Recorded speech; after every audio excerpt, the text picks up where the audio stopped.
압축을 풀고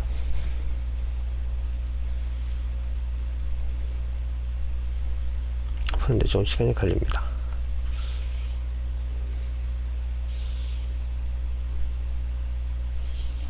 자,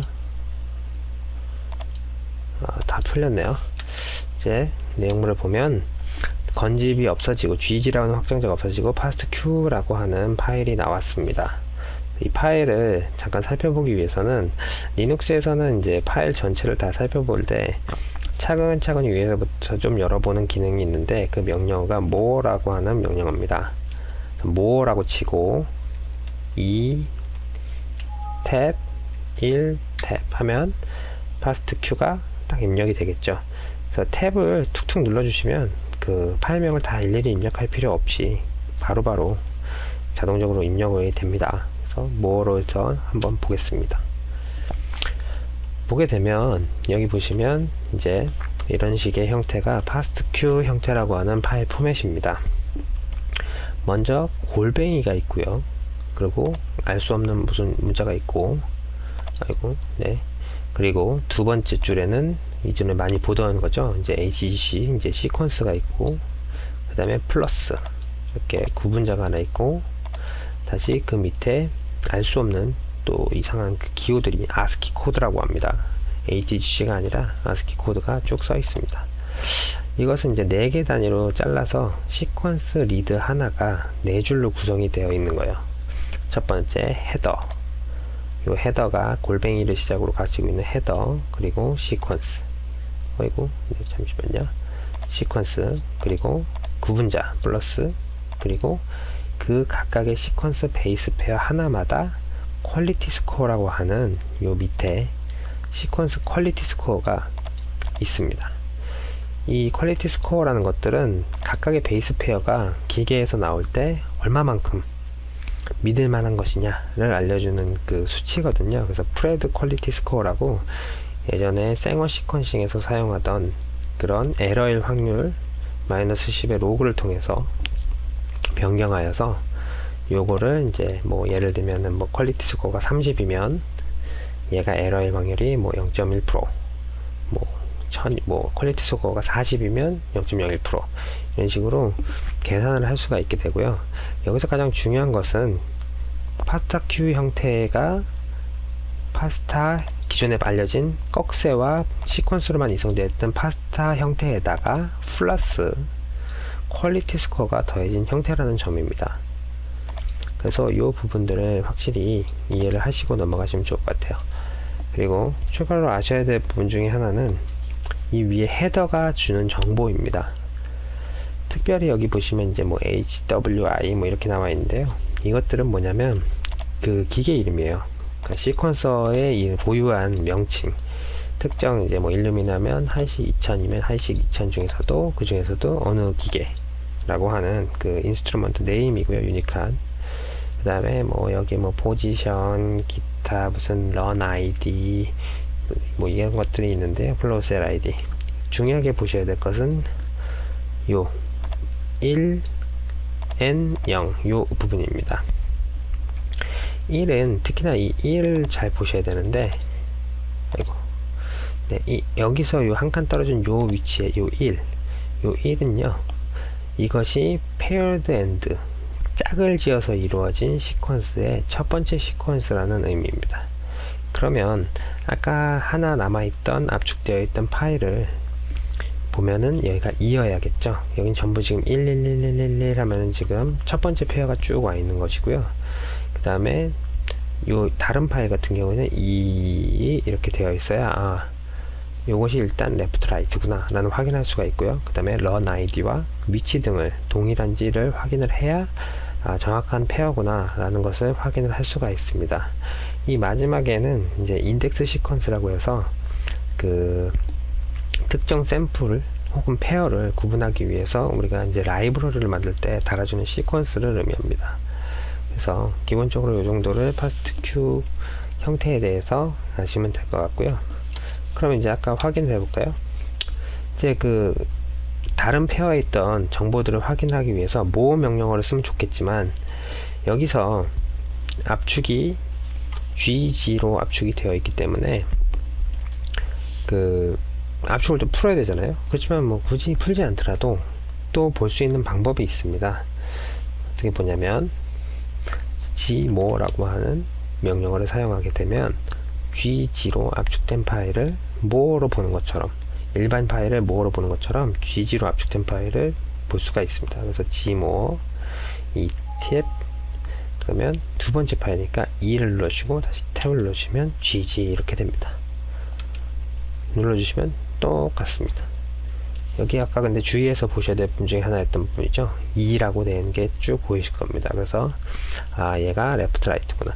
여기 다 숫자를 확인해 볼 필요가 있지만 굳이 이제 다 해보시면 아시겠지만 다 맞는 파일이에요. 이제 처음에 그 로우 데이터를 받게 되면 아, 요 지금 숫자가 페어가 잘 맞느냐 안 맞느냐를 확인해 보실 필요가 있습니다. 그래서 가끔 이제 대부분의 경우는 그 시퀀싱 업체에서 대부분 맞게 주지만 혹시나 좀 에러가 발생하거나 문제가 생기는 경우도 있기 때문에 한 번씩 확인해 보시는 것이 좋습니다. 그래서 이렇게 확인을 했고요. 이제 아마 파스트 QC가 끝났을 거예요. 자, 이렇게 끝난 게 보이시죠? 1, 2가 다 끝났습니다. 그래서 첫 번째 파일을 보면 페이지 스태티스틱에서 파일 네임, 파일 타입, 그리고 엔코딩. 엔코딩이라고 하는 것은 아까 파스트 Q 파일은 시퀀싱에서 나온 시퀀스 파일과 거기다가 퀄리티를 더한 거라고 설명을 드렸잖아요. 근데 이제 퀄리티를 더할 때 그 더해지는 퀄리티들이 어떤 형태로 어떤 알파벳을 가지고 쓰여졌는가, 요것을 엔코딩이라고 합니다. 그래서 기존에 이제 예전에 생어 시퀀싱 있죠. 이렇게 전기용동 쭉 해갖고 이제 돈이 많이 들던 휴먼 인간 게놈 프로젝트를 한 3조 정도 들어서 했던 그 생어 시퀀싱에서 사용되던 엔코딩 수치를 그대로 이용한 것이 일루미나 1.9 버전입니다. 이게 1.9 버전 헷갈릴 때가 있는데요. 일루미나에서는 처음 나왔을 때, 기계를 처음 냈을 때 생어 시퀀싱 프로토콜을 쓰지 않았어요.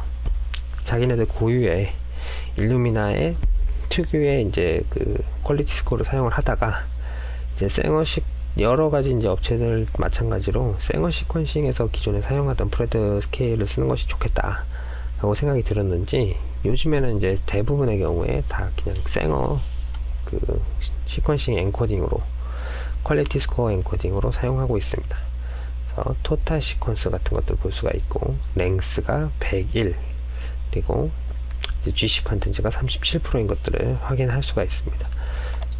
이제 많이 보는 그림 중에 하나인데요. 퍼 베이스 시퀀스 퀄리티라고 해서 이 각각의 베이스 페어 포지션별로 그 파일 내에 있는 모든 리드 파일들의 퀄리티 스코어들의 분포를 바 플러스로 보여주는 이제 그 스태티스틱이 되겠습니다. 바 플러스인데요. 여기 보시면 민 값, 맥스 값, 그리고 이 빨간색은 그 메디안 값입니다. 거의 뭐 중간 값이 붙어 있네요. 그리고 요 실선은 민 값입니다. 민. 그래서 대부분의 경우에는 이제 일루미나 그 시퀀서 특성상 에러가 가면서 누적이 되면서 이렇게 쭉 가다가 이제 시퀀스 퀄리티가 떨어지는 이제 경향성을 보이게 됩니다. 근데 보통 보면 이렇게 직선으로 가다가 떨어지는 경우를 대체 예상하지만 제가 요새 보기에는 이렇게 중간에 가다가 점점 올라갔다가 다시 떨어지는 이런 경우들이 많이 보이고 있는 것 같아요. 그리고 특히나 이제 이 파스트 QC를 통해서 이 퍼베이스 시퀀스 퀄리티를 볼 때 주의하셔야 될 점은 아래 이 리드 베이스 페어 부분이 1부터 100까지 한 칸씩으로 이루어지지 않았습니다. 하나, 둘, 셋, 넷, 다섯, 여섯, 일곱, 여덟, 아홉까지는 하나씩 가다가 점점 이제 커지는 것을 볼 수가 있는데요. 때문에 이게 퀄리티, 사실은 이게 좀 그림을 그리면 이게 이쪽으로 더 쭉 넓게 퍼져야 되는 그림입니다. 근데 이제 이쪽에서 좁게 나타내다 보니까 이런 식으로 나타내 주게 되는 것을 다른 만약에 그래프와 비교할 때 항상 염두에 주실 필요가 있을 것 같습니다. 그리고 전체적인 평균적인 리드의 퀄리티 스코어를 보여주고 있고요.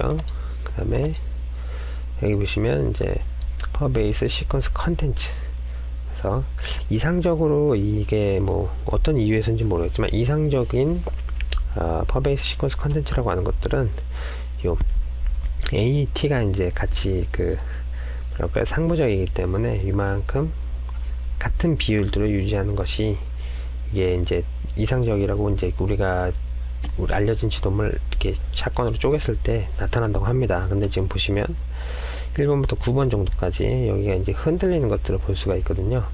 그렇기 때문에 이것들은 어떤 것들을 나타내냐면 이런 어떤 ATGC의 퍼센트라든지 혹은 GC 컨텐츠라든지 이런 것들은 생물의 특성하고 관련이 있기 때문에 생물마다 좀 어떤 특정 고유의 값을 가집니다.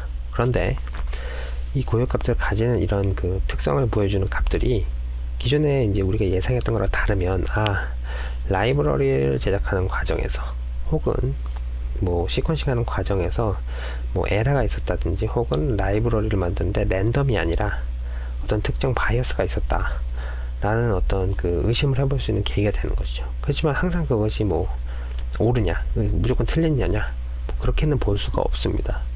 하지만 일단 이렇게 시퀀스가 이렇게 흔들리는 것들을 보면 이제 한 번쯤은 확인을 해보고 혹은 주의를 해보고 넘어가야 될 부분이 되겠죠. 그리고 per base n 컨텐츠는 이제 ATGC가 아닌 뭔지 잘 모를 때 n이라고 표시를 하게 됩니다. 그러면 n이라고 표시를 하게 된 것들이 개수가 얼마나 있느냐, 지금 보시면 1번부터 100까지 한 마리 스페어도 없는 것들을 확인할 수가 있죠. 그리고 시퀀스 랭스 디스트리뷰션을 보면은 지금 제가 가지고 있던 이 테스트 파일은 전부 101 베이스 페어입니다. 그래서 100도 0개, 102도 0개, 해서 모두 101 베이스 페어인 것을 확인할 수가 있고요. 듀플리케이션 레벨을 보면은 뭐 한 번 나오는 게 사실 이제 듀플리케이션이 적을수록 좋은데 지금 보면 2번이 한 번보다 더 많아요. 그러니까 이상적으로 이렇게 점점 줄어드는 것을 예상할 수가 있는데 이 같은 경우에는 2가 훨씬 많죠. 근데 크게 여기서는 이제 듀플리케이션 레벨이 75.49%입니다. 근데 이것이 이상한 것이냐, 뭐 X가 뜨긴 했지만 전혀 그렇지가 않아요.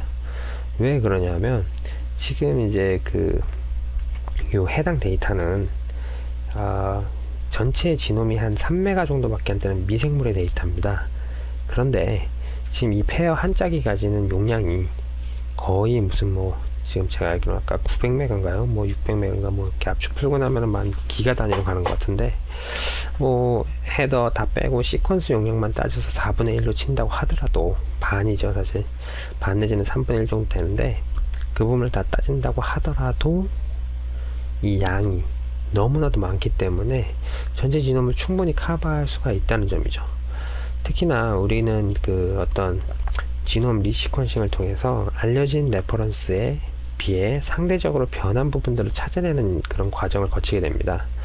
때문에 이렇게 뭐 듀플리케이션 레벨이 높다, 낮다 크게 걱정할 필요가 없이 여기서 이제 무조건 X가 나온 거는 나쁜 시퀀스야 라고 생각해서는 안 된다는 점이 되겠습니다. 그래서 뭐 오버 프레젠트 시퀀스가 없다, K머 컨텐츠 이상 없다. 오히려 이렇게 오버 리프레젠트 시퀀스라든지 K머 컨텐츠가 이상이 없는 것이 무엇보다도 중요한 부분이라고 생각할 수 있겠습니다. 특히 오버 리프레젠티드 시퀀스에서는 뭐 기존에 알려진 시퀀싱 과정에서 사용되는 프라이머 혹은 인덱스 뭐 이런 기타 등등의 문제점들이 발견이 되는데 해당 문제점이 발견됐을 때는 그 해당 시퀀스에 대한 적절한 가공이 이루어진 후에 분석 과정에 들어가는 것이 중요하다고 생각됩니다.